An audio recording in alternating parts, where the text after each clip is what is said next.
নমস্কার বন্ধুরা, Rumi's test and ট্রাভেলসে সকলকে স্বাগত। আজকের রেসিপি সজনে ডাঁটা পোস্তকারি। সিজন চেঞ্জের সময় সজনে ডাঁটা খাওয়া খুবই উপকারী। চলুন দেখে নেওয়া যাক পুরো রেসিপিটা। সজনে ডাঁটার সঙ্গে যেহেতু আমি একটু বড়ি দিয়ে থাকি, সেই কারণে প্রথমে বড়িগুলোকে ভেজে নেব। বড়িগুলো কিন্তু আমার ঘরেরই তৈরি। বড়িগুলোকে সামান্য লাল লাল করে আমি তেলেতে ফ্রাই করে নিচ্ছি। আমি যখন পুরোপুরিভাবে কারিটা বানিয়ে নেব, তার উপর দিয়ে বড়িটা একটু ছড়িয়ে তারপরে পরিবেশন করব। বড়িগুলো তুলে নেওয়ার পর সামান্য কালো জিরে দিয়ে দেব, আর একটা ছোট পেঁয়াজ আমি কুচি কুচি করে কেটে সেই তেলের মধ্যে ফ্রাই করে নেব। পেঁয়াজটা একটুখানি লালচে হয়ে যাবে, তারপরেই আমি যে সরু সরু করে আলুগুলো কেটে রেখেছিলাম সেগুলো পেঁয়াজের মধ্যে দিয়ে ভালো করে ভাজতে থাকবো। আলুগুলো কিন্তু আমরা মাছের কারিতে যেরকম ভাবে আলু দিয়ে থাকি সেই রকমেরই সরু পাতলা পাতলা লম্বা লম্বা করে আলুগুলো কাটতে হবে।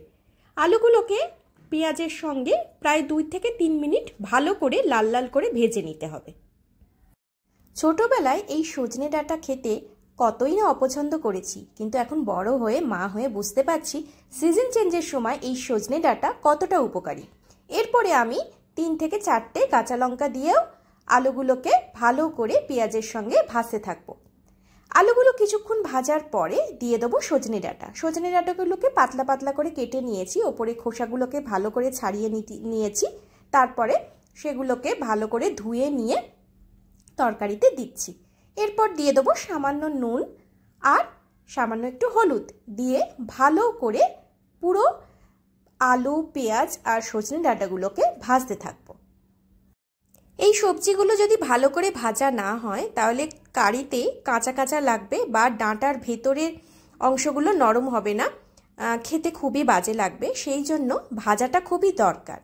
নুন আর হলুদটা দেওয়ার পরে অল্প একটু জল দিয়ে আমি ঢাকা দিয়ে দিয়েছি। ঢাকা দিয়ে 5-7 মিনিট মতন রাখবেন, তারপরে ঢাকা খুলে আবারও ভাজতে থাকবেন, কারণ এরপরেও আমাদের আরও কিছু সবজি দেওয়া বাকি আছে। আমি একটা ছোট টমেটো কেটে রেখেছিলাম, সেই টমেটোটা আমি এবার এর মধ্যে দিয়ে দিচ্ছি। আলুটা প্রায় অর্ধেক সেদ্ধ মতন হয়ে গেছে, কারণ অনেকটা ভাজা ভাজা হয়েছে। তারপরে সামান্য একটু জল দিয়ে আমি ঢাকা দিয়ে রেখেছিলাম। এবার টমেটোগুলো সুসেদ্ধ হওয়া দরকার, সেই জন্য সামান্য একটু জল দিয়ে, দেখতে পাচ্ছেন খুব অল্প পরিমাণে জল দিচ্ছি, কিন্তু বেশি না, অল্প পরিমাণ জল দিয়ে আমি প্রায় 10 মিনিট মতন ঢাকা দিয়ে রেখেছি।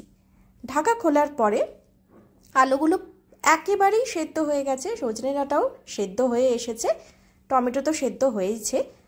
তরকারির কালার দেখেই আপনারা বুঝতে পারছেন, কালার চেঞ্জ হলেই তখন বোঝা যাবে তরকারিতে সবজি কতটা সেদ্ধ হয়েছে। এরপরে আমি দিয়ে দিচ্ছি পোস্ত আর সর্ষে বাটা। যেহেতু সর্ষে একটু তিতকুটে হয়ে যায়, সেই জন্য পোস্ত অবশ্যই এর সঙ্গে দিতে হবে। দিয়ে শিলে বা মিক্সিতে, যেটাই আপনাদের সুবিধা, সামান্য নুন দিয়ে বেটে তরকারিটা যখন নামাবার সময় সেই সময় কিন্তু দিয়ে দিতে হবে।